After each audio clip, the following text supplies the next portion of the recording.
सिड निया को एक साड़ी देता है और उसे पहन के आने को बोलता है। साथ ही ये भी बोलता है कि अगर उसने इस बार अपने दिल की बात उससे छुपाई तो वो हमेशा के लिए वहाँ से चला जाएगा और फिर कभी पलट के वापस नहीं आएगा, ना ही कभी जिया को अपनी शक्ल दिखाएगा।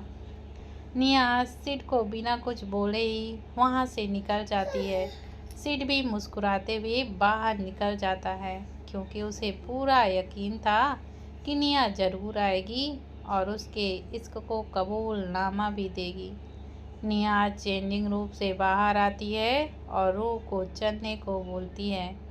रूह को निया कुछ बदली बदली सी लग रही थी, लेकिन वो वापस जाकर बात करने का सोच के कुछ भी नहीं करती।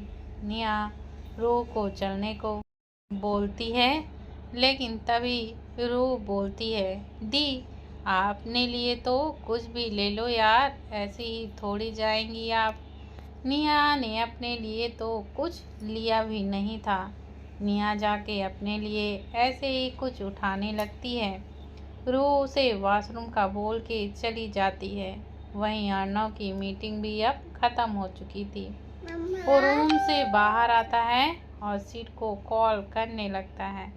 सिड कॉल अटेंड करते ही बोलता है, छोटे कब तक अपनी इन बोरिंग मीटिंग में उलझे रहोगे? जरा आसपास की दुनिया भी देखो।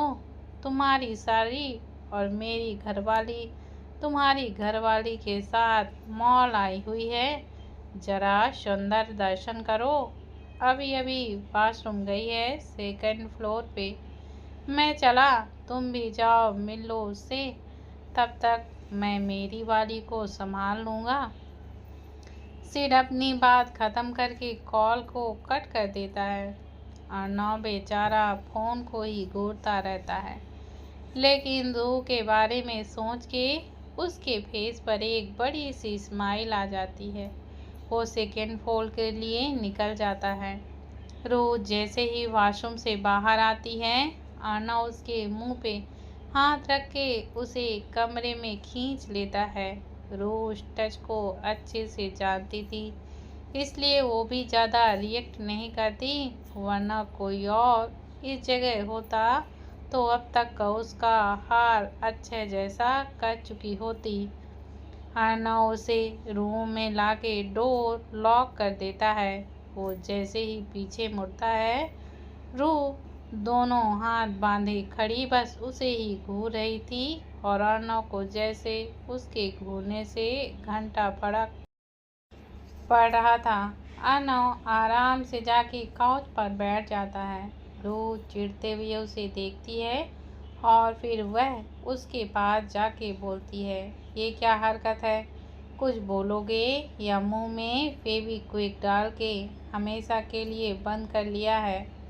अर्णव रूह के परेशान होने से बड़ा खुश हो रहा था।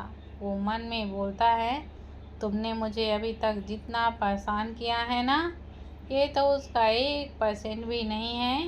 अभी तो सिर्फ शुरुआत हुई है। मैं तुम्हारी वजह से अपने काम पे फोकस भी नहीं कर पा रहा और तुम यहाँ मॉल में शॉपिंग करो, ये नहीं होगा।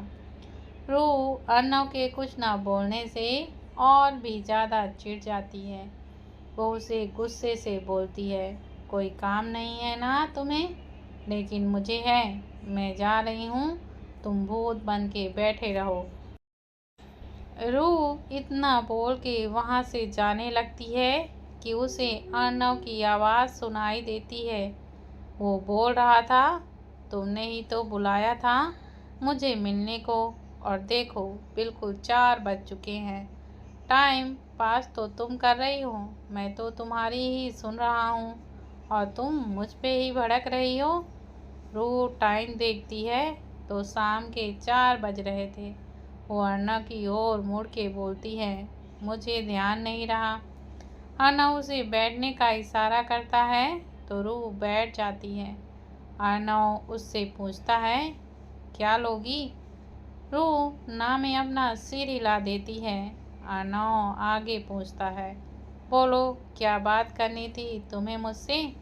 रूह कुछ देर तक चुप रहती है और फिर वह बोलना शुरू करती है। मुझे बातों को गोल गोल घुमाना नहीं आता, इसलिए मैं तुमसे डायरेक्ट पूछती हूँ।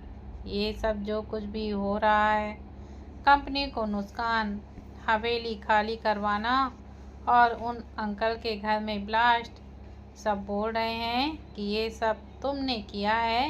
क्या ये सच है कि ये सब तुम ही कर रहे हो? अर्नव मुस्कुराते हुए बोलता है, ये तो सिर्फ शुरुआत है, आगे तो बहुत कुछ होना है उनके साथ, इसलिए इतना सेंटी होने की ज़रूरत नहीं है। अभी तो उन्हें बहुत कुछ सहना होगा। रोज चौंकते हुए उठ जाती है और आगे पूछती है, लेकिन क्यों? क्या बिगाड़ा है हमने तुम्हारा?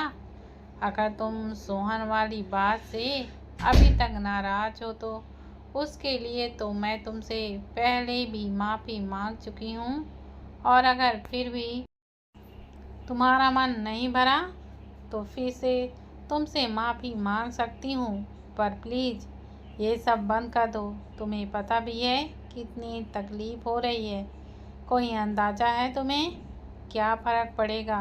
तुम तो अपनी फैमिली के साथ खुश हो, तकलीफ़ में तो मेरी फैमिली है। अर्नव को रूह की बातें सुन के गुस्सा आ रहा था। उसे सालों पुराना दर्द याद आ रहा था। अपने परिवार से दूर रहने की तकलीफ़ याद आ रही थी। उसका चेहरा गुस्से से एकदम लाल हो गया था, लेकिन रूह इन सब से बेखबर बस बोले ही जा रही थी। अर्नव गुस्से से अपनी जगह से उठता है और रूह का हाथ पकड़ के उसकी कमर से लगा देता है और उसे खुद से चिपका के बोलता है, तुम जानती क्या हो उनके बारे में, जो उनकी तरफदारी इतनी कर रही हो? तुम्हें क्या पता कि फैमिली से दूर रहना क्या होता है? तुम्हें क्या पता वो फीलिंग कैसी होती है जब आप अपने मॉम डैड के होते हुए भी अनाथ की तरह रहते हो? कैसा लगता है जब आप वर्ल्ड के नंबर 1 डॉक्टर हो और अपने ही डैड को ठीक न कर पाओ? क्या होता है जब आप गिरो बचपन में और उसकी मॉम और डैड कोई भी साथ ना हो आपको उठाने के लिए? रात को जब घर आओ थक के तो कोई ये पूछने वाला भी ना हो कि बेटा तुम्हें भूख तो नहीं लगी? कोई देर से आने पे डांटने वाला ना हो? जब कभी कोई परेशानी हो तो प्यार से सर पे हाथ फेरने के लिए तुम्हारी मॉम ना हो? कुछ नहीं पता तुम्हें? तुम्हारे उस सो कॉल्ड घटिया फैमिली की वजह से मैंने और मेरी फैमिली ने क्या क्या कुछ नहीं सहा है। कितना दर्द हमने अपने दिल में दबाया है, वो भी बिना किसी गलती के। अर्नव की पकड़ रूह पे हर एक सेकंड के साथ बस बढ़ती ही जा रही थी। रूह के आंखों से आंसू बह रहे थे। उसे कितना दर्द अर्नव की पकड़ से नहीं हो रहा था, उससे कहीं गुना दर्द उसकी बातों से उसे हो रहा था। रूह के आंसू अर्नव को रुकने पर मजबूर कर देते हैं। वो गुस्से से उसे छोड़ देता है और पलट के खड़ा हो जाता है। रूह काफ़ी देर तक ऐसे ही खड़ी रखती है, फिर अपने आंसुओं को पोंछते हुए बोलती है, सही कहा आपने मिस्टर अर्नव रॉय। मुझे कहाँ पता होगी फैमिली की वैल्यू? मुझे क्या पता कि कैसा लगता है जब आपको अपनी खुद की माँ के बारे में भी ना पता हो। आप ये जानते हो कि आपका बाप कौन है, और जिस दिन पता चले तो हमने अपनाने से मना कर दे, तब कैसा लगता है जब खुद को माँ आपको माँ बोलने का हक भी ना दे? तब कैसा लगता है जब खुद का ही भाई आपको कोड़ों से मारता हो सिर्फ आपके पिता का नाम जानने के लिए? ओ मार, आप चुपचाप खा लो, मुझे कुछ नहीं पता सर। अर्नव को रूह की बातें अंदर तक कचोट रही थी। उसने गुस्से में ना जाने उसको क्या क्या ही बोल दिया था। वो दर्द से आंखें बंद कर लेता है और बिना मुड़े ही बोलता है, मैं सब गुस्से में ही बोल गया, मेरा इरादा तुम्हें हर्ट करने का बिल्कुल भी नहीं है। मेरा वो मतलब नहीं था।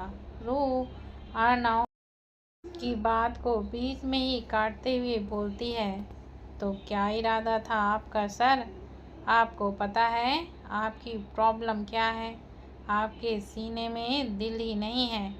आप सिर्फ दर्द देना जानते हैं। प्यार का तो आपको मतलब ही नहीं पता। इसी वजह से नफरत करती हूँ मैं आपसे। सुना आपने? नफरत करती हूँ मैं आपसे। इस दुनिया में सबसे ज़्यादा नफरत मैं आपसे ही करती हूँ। रूह इतना बोल के वहाँ से चली जाती है और अर्नव डोर की तरफ बस देखता रह जाता है।